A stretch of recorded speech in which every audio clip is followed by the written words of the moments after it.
Hey, what's up you guys? It's Dorothy and welcome back to my channel. Thank you guys so much for stopping by and getting ready to join us going into the next part of chapter 24 of One of Us is Lying. This has been a really good journey and we are almost done with this journey, which is sad, but we will be going on to another book right after this. So let's just get right into this. This video may contain sensitive topics and foul language. If you do not wish to continue, please click off of the video now. You have been warned. Berlin, Friday, October 26th, 8 p.m. Friday night with my entire family settles into Watch Michael Powers Investigates. I'm feeling more dread than usual between bracing myself for Simon's blog post about Maeve and worrying that something about Nate and me will make it into the broadcast. I never should have kissed him at school, although in my defense he was unbelievably hot at that particular moment. Anyway, we're all nervous. Maeve curls next to me as Michael's theme's music plays and photos of Bayview flash across the screen. A murder investigation turns witch hunt. When police tactics include revealing personal information in the name of evidence collection, have they gone too far? Wait, what?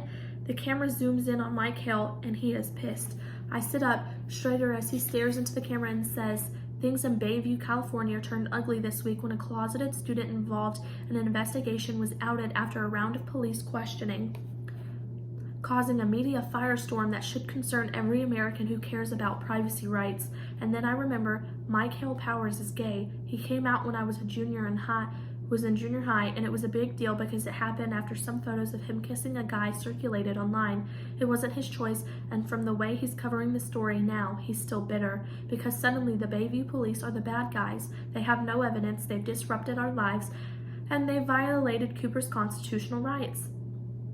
They're on the defensive as a police spokesperson claims they were careful in their questioning and no leaks came from the department, but the ACLU wants to get involved now, and there's Eli Kleinfurter from Until Proven Again talking about how poorly this case has been handled from the beginning, with the four of us made into scapegoats, which, while nobody even asks who else might have wanted Simon Keller dead.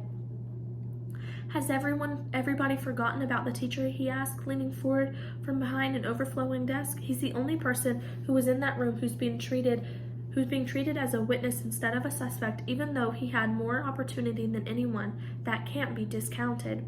Maeve leans her head next to mine and whispers, "You should be working for Until Proven, bro." And Michael switches to the next segment. "Will the real Simon Keller please stand up?" Simon's class picture flashes across the screen as people reminisce about his good grades and nice family and all the clubs he belonged to. Then Leah Jackson pops up on the screen. Standing on Bayview's High's front lawn, I turn to Maeve, eyes wide, and she looks equally shocked. "She did it," she murmurs. "She actually did it." Leah's interviewed is followed by segments with other kids hurt by Simon's gossip, including Aiden Wu and the girl whose parents kicked her out when news spread about her being pregnant. Maeve's hand finds mine as Michael drops his last bombshell, a screen capture of 4chan discussion threads with Simon's worst posts about the Orange County school shooting highlighted. "Look, I support the notion of violently disrupting schools in theory, but this kid showed a depressing lack of imagination. I mean, it was fine, I guess. It got the job done, but it was so Prozac. Haven't we seen this 100 times now? Kid shoots up school, shoots up self, film at 11. Raise the stakes, for God's sake. Do something original. A grenade, maybe. Samurai swords. Surprise me when you take out a bunch of assholes. Lemmings. That's all I'm asking." I think back to Maeve texting away that day. Janae got so upset with her at lunch. "So you really did send this to the show?" I whisper. "I really did," she whispers back. "I didn't know they used them, though. Nobody ever got back to me." By the time the broadcast finishes, the Bayview police are the real villains, followed closely by Simon. Addie, Nate, and I are innocent bystanders caught in the crossfire we don't deserve, and Cooper's a saint. The whole thing, a stunning reversal. I'm not sure you could call it journalism, but Michael Powers Investigates definitely has an impact over the next few days. Somebody starts a change.org petition to drop the investigation that collects almost 20,000 signatures. The MLB and the local colleges get heat about whether they discriminate against gay players. The tone of the media coverage shifts, with more questions being raised about the police handling of the case than about us. And when I return to school on Monday, people actually talk to me again. even Evan Neiman, who's been acting like we've never met. Sidles up to me at the last bell and asks if I'm going to the mathlete practice. Maybe my life won't be fully normal again, but by the end of the week, I start to hope it'll be less criminal. Friday night, I'm on the phone with Nate as usual, reading him the latest Tumblr post. Even that seems like it's about to give up. Being accused of murder is turning into a monumental drag. I mean, sure, the TV coverage is interesting, and it makes me feel good that the smoke screen I put in place is working. People still have no clue who is responsible for killing Simon. Excuse me. Nate cuts me off after the first paragraph. Sorry, but we have more important things to discuss. Answer this honestly. If I'm no longer a murder suspect, will you still find me attractive? You'll still be on probation for drug dealing, I point out. That's pretty hot. But that's up in December, Nate replies. By the new year, I could be a model citizen. Your parents might even let me take you out on an actual date if you wanted to go. If I wanted to go. Nate, I've been waiting to go on a date with you since 5th grade, I tell him. I like that he wonders what it will be like outside this weird bubble. Maybe if we're both thinking about it, there's a possibility we'll figure it out. He tells me about his latest visit with his mother, who really seems to be trying.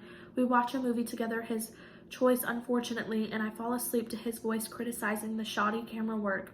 When I wake up Saturday morning, I notice my phone has only a few minutes left.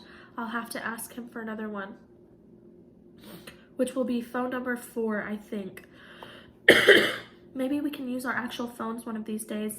I stay in bed a little later than usual, right up until the time I need to get moving, if May and I are going to do our usual running/library routine. I've just finished up lacing my sneakers and rooting around in my dresser for my nano when a tentative knock sounds on my bedroom door. Come in, I say, unearthing a small blue device from a pile of headbands. Is that you, Maeve? Are you the reason this is only 10% charged? I turn around and see my sister, so white-faced and trembling that I almost drop my nano. Anytime Maeve looks sick, I'm seized with the horrible fear she's had a relapse. Do you feel all right? I ask anxiously. I'm fine. The words come out as a gasp.